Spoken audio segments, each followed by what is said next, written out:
नमस्कार दोस्तों, मैं आज आपके लिए झारखंड विधानसभा का सबसे लेटेस्ट सर्वे लेकर आया। झारखंड में भी अगले 2 महीनों में विधानसभा चुनाव होने वाले हैं।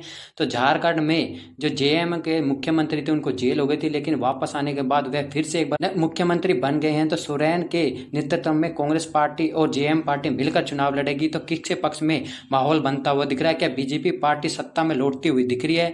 तो झारखंड में जो 81 विधानसभा सीट आती है, जिसमें बहुमत का आंकड़े की बात करें तो 41 विधानसभा सीट जो पार्टी जीतती है उसके पक्ष में सरकार बनाने का दावा पेश करती है। तो मैं आपको झारखंड के जिले वाइज सर्वे बताने वाला हूं। तो झारखंड में अब के किसके पक्ष में माहौल बनता हुआ दिख रहा है।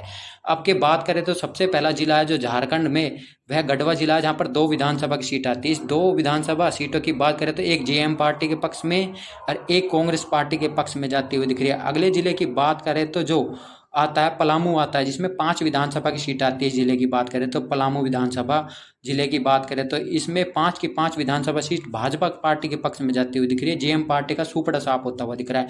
अगला जिले की बात करें तो लातेहार का जिला है, जिसमें 2 विधानसभा की सीट आती है। इस जिले की बात करें तो एक जेएम पार्टी के पक्ष में, एक बीजेपी पार्टी के पक्ष में जाती हुई दिख रही है।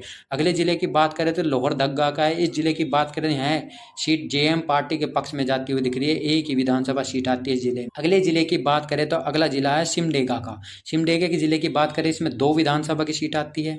इन 2 विधानसभा सीटों की बात करें तो एक जेएम पार्टी के पक्ष में, एक बीजेपी पार्टी इस विधानसभा चुनाव में लेती हुई दिख रही है। अगले जो जिला आता है गुमला का आता है, इसमें 3 विधानसभा की सीट आती है। तो 2 जेएम पार्टी जीतती हुई दिख रही है, एक भाजपा जीतती हुई दिख रही है। जिले की बात करें तो अगला जिले की बात करें तो रांची का जिला आता है, जिसमें 7 विधानसभा की सीट आती है। रांची के जिले की बात करें तो एक जेएम पार्टी के पक्ष में, एक निर्दलीय के पार्टी के पक्ष में जाता हुआ दिख रहा है, यानी कि आदर्श के खाते में 5 यहाँ पर भाजपा जीतती हुई दिख रही है। जिले की बात करें तो अगले जिले की बात करें तो सरायकेला का जिला है, जिसमें 3 विधानसभा की सीट आती है। जिले की बात करें तो 2 कांग्रेस पार्टी के पक्ष में, एक भाजपा के पक्ष में जाती हुई दिख रही है, यानी कि जेएम पार्टी यहाँ 2 विधानसभा सीट जीतती हुई दिख रही है। कांग्रेस और जेएम पार्टी का गठबंधन है।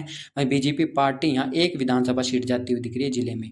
अगले जिले की बात करें तो जिला पश्चिम सिंहभूम का जिला है, इसमें 5 विधानसभा सीट आती है। जिले की बात करें तो कांग्रेस प्लस जेएम पार्टी का गठबंधन, उनको 2 विधानसभा सीट, 3 भाजपा पार्टी निकालती हुई दिख रही है इस जिले की बात करें तो। अगले जिले की बात करें तो जो है वह जिला पूर्वी सिंहभूम का जिला है। इसमें 6 विधानसभा की सीट आती है, 2 जेएम पार्टी और कांग्रेस पार्टी के पक्ष में, वहीं 4 सीट भाजपा के पार्टी के पक्ष में जाती हुई दिख रही है। अगले जिले की बात करें तो धनबाद का जिला, जहां पर 6 विधानसभा की सीट आती है। इस धनबाद के जिले की बात करें, यहाँ भाजपा की काफी अच्छी पकड़ मानी जाती है। तो 5 सीट भाजपा के पक्ष में, एक आदर्श के खाते में जाती हुई दिख रही है जिले की बात करें तो। अगला जिले की बात करें तो बोकारो जिला, जहाँ पर 4 विधानसभा की सीट आती है। तो एक जेएम पार्टी के पक्ष में, 3 भाजपा पार्टी के पक्ष में जाती हुई दिख रही है जिले की बात करें तो। अगले जिले की बात करें तो गिरिडीह का जिला, इसमें 6 विधानसभा की सीट आती है। जिले की बात करें तो 3 तो जेएम पार्टी के पक्ष में, 2 भाजपा के पक्ष में, एक आदर्श के खाते में जाती हुई दिख रही है जिले की बात करें तो। अगले जिले की बात करें तो चतरा है, जिसमें 2 विधानसभा की सीट आती है। चतरा के जिले की बात करें तो 2 की 2 विधानसभा सीट की बात करें तो एक जेएम पार्टी के पक्ष में, एक बीजेपी पार्टी लेती हुई दिख रही है। अगले जिले की बात करें तो रामगढ़ जिला है, जिसमें 2 विधानसभा की सीट आती है। रामगढ़ जिले की बात करें तो एक भाजपा के पक्ष में, एक कांग्रेस पार्टी के पक्ष में जाती हुई दिख रही है। अगले जिले की बात करें तो हजीराबाग जिला है, जिसमें 4 विधानसभा की सीट आती है। तो एक जेएम पार्टी के पक्ष में, 2 बीजेपी पार्टी के पक्ष में, इस पर भी एक आदर्श के खाते में जाती हुई दिख रही है। जिले की बात करें, अगले जिले की बात करें तो कोडरमा का जिला है, इसमें 1 विधानसभा की सीट आती है, भाजपा के पक्ष में जाती हुई दिख रही है।